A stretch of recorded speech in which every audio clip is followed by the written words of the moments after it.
attempted suicide, that was like my darkest night, period.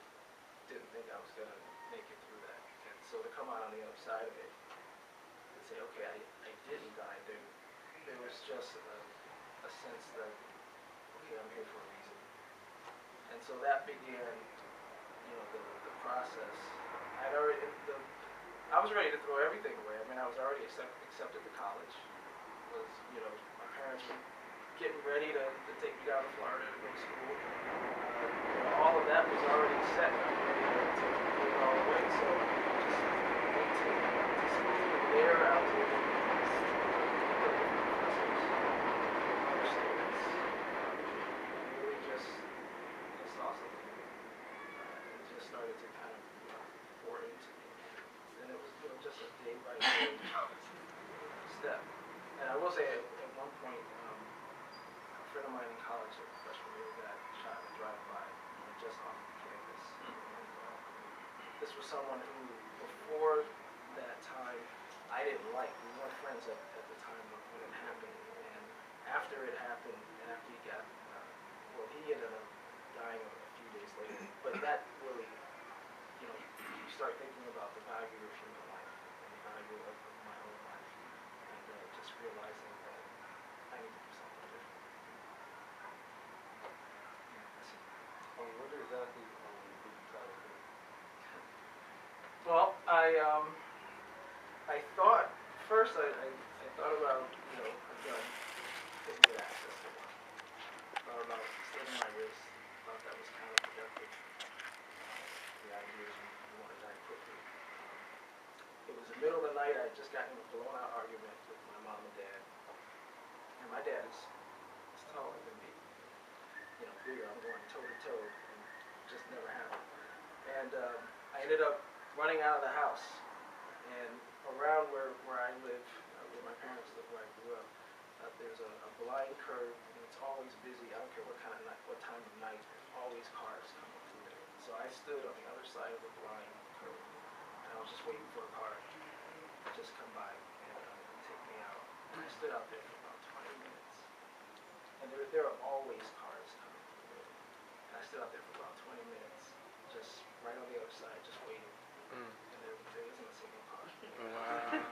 And so when I got back to walked back to my parents' house, I wasn't inside, I was outside. My mom was yelling out the window for me to come inside, and then my dad yelled out the window to come inside. And I came inside, and kind of, they gave me ultimatums about my life, and I had some decisions to make.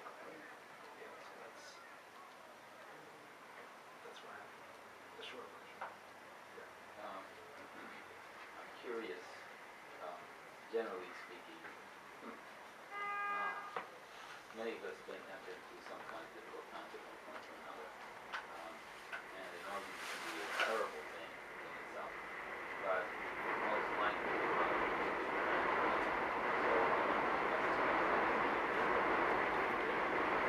in terms of getting to the point of wanting to take my life, I didn't like who I was as a person. I didn't like my skin. I didn't like the fact how my voice sounded. I was skinny.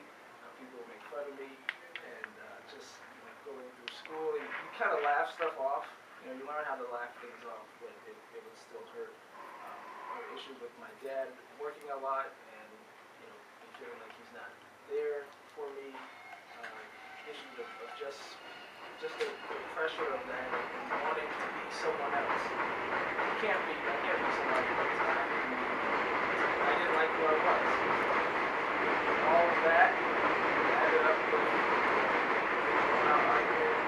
just over the years, and that just built up. And I was always somebody who my friends would come to me with their problems, and I could talk to them and help them. But I never felt like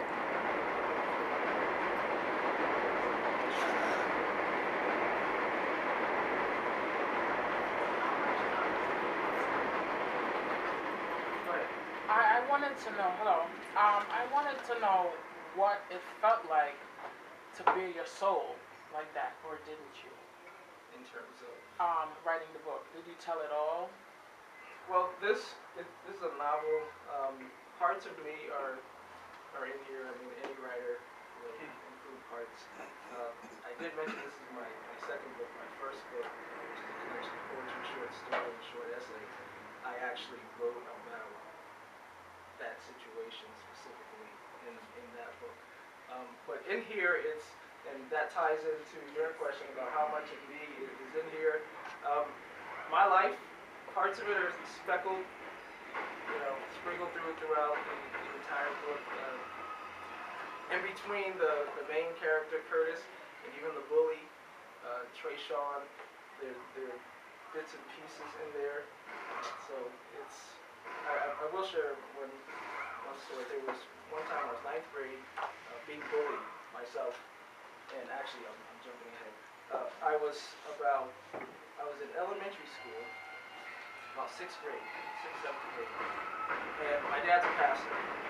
And while he was in the meeting one night, I was out in the parking lot playing, and I found $10.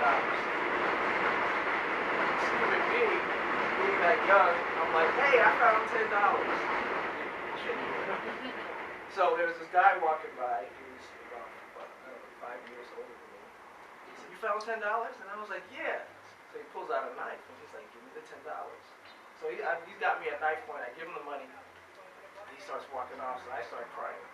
He stops, comes back, reaches in his pocket, pulls out a handful of change. He's like, here. And I'm like, I don't want the change. I want the $10. So he ended up giving it back to me. Now, that Sunday, I come out of church. He's walking up the block. I see him, and I run over to him and start talking to him. He's just like, why are you talking to me? I robbed you at knife point. I said, but yeah, but you gave the money back.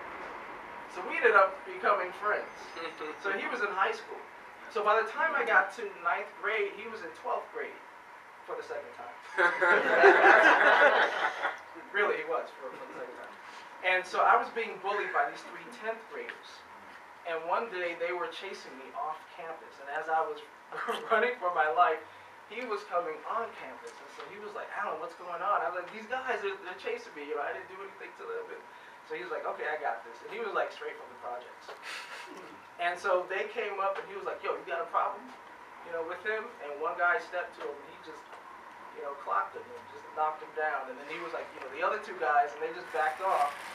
And so he was, for the rest of the school year, I would see these 3 guys and they wouldn't do anything because of what happened.